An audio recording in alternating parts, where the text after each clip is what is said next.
Hello everybody, Chess Coach Tendai here. I am going to talk about the pawn.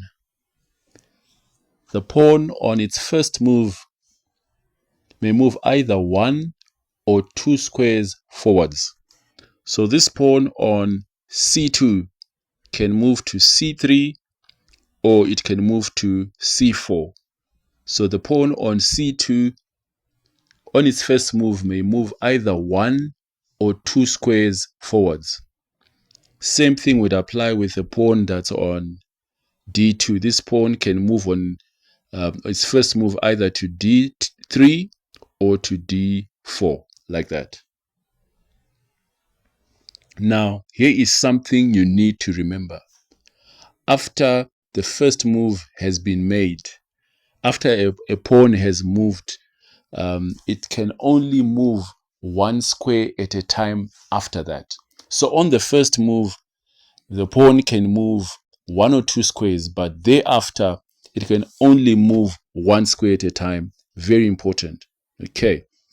Now let's come to the aspect of capturing. The pawn generally advances one square after making its first move, but if it's time to capture, the pawn captures diagonally one square forwards, either to the left or to the right. So in this case, this pawn on d4 can capture on c5 like that. It replaces the pawn it is capturing, or it can capture to the right, capturing that pawn on e5. So this be like that. So general movement is forward. It's going up, vertically on the board, but when it's capturing diagonally. That's very important. Okay. Another important thing to note is that the pawn may not move or capture backwards. The pawn only captures forwards. Very important. Now, let's give a scenario where there are two pawns adjacent to each other like that. The white pawn cannot move. Neither pawn can move here because the one is blocking the other. Okay, that's very important. So let's recap. Let's just recap what we've been talking about. On the initial move, the pawn can move one square or two squares. Very important. After that first move, thereafter, it's only going to move one square at a time. And then when it comes to capturing, it captures diagonally. So this pawn on c4 can capture to the left, so it would replace that pawn there, or it can capture to the right. So the pawn would go from c4 to d5 like that. And then if the pawns are next to each other, adjacent in this manner, neither of them can move forward.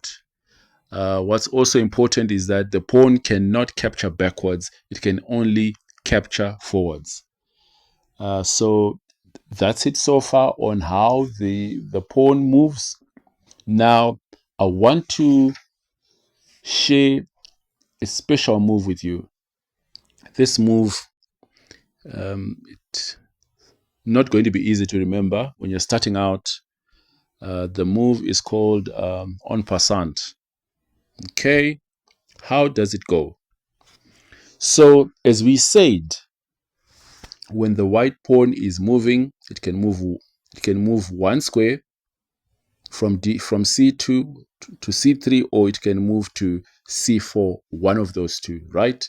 We said when a pawn is moving for the first time, it can move one square or two squares. Now, in the event that the white pawn moves two squares, so it goes from c2 in this case to c4, there is a special move that the other player can make, because in making that move of two squares, the pawn on c2 went past the c3 square, which is the c3 square, this one. So in moving two squares, this pawn went from c2 past c3 to c4.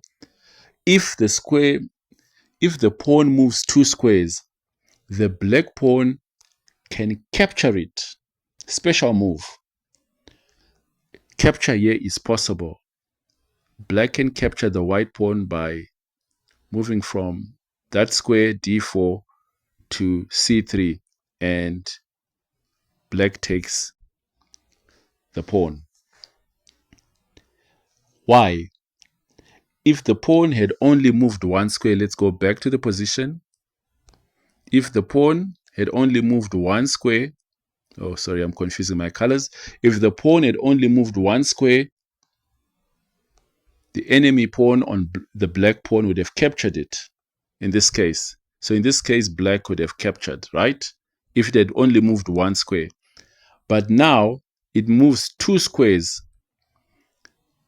And in terms of the rules, black here can capture that white pawn. This rule is not always easy to remember in chess, even with experienced players. En passant can only be played when a pawn is moving for the very first time. I'm going to recap the move for the very last time, that if the pawn moves from this square, moves two squares, sorry, the opposing pawn can capture. Okay. We've spoken about the movements of the pawn. We've spoken about en passant. Now we are going to talk about something called pawn promotion. Pawn promotion is when the pawn is getting to the 8th rank, being the very last rank. So here, this pawn is on the 7th rank. When it reaches the 8th rank, it must be exchanged for another piece. This piece, so it's, if white is moving in this instance, going to the 8th rank can get a queen, okay, or if it can be a knight, so white can take a knight, or white can move and take a bishop, whatever white wants to take. Okay, so the pawn is on c7, maybe it can be a rook, so white can take a rook. As soon as the pawn promotes, reaches the 8th rank, then white can exchange it for whatever piece he wants, queen, knight, bishop, or rook of its own color, but never a king. So the pawn can never promote to become a king, but can be a queen, knight, bishop, or rook.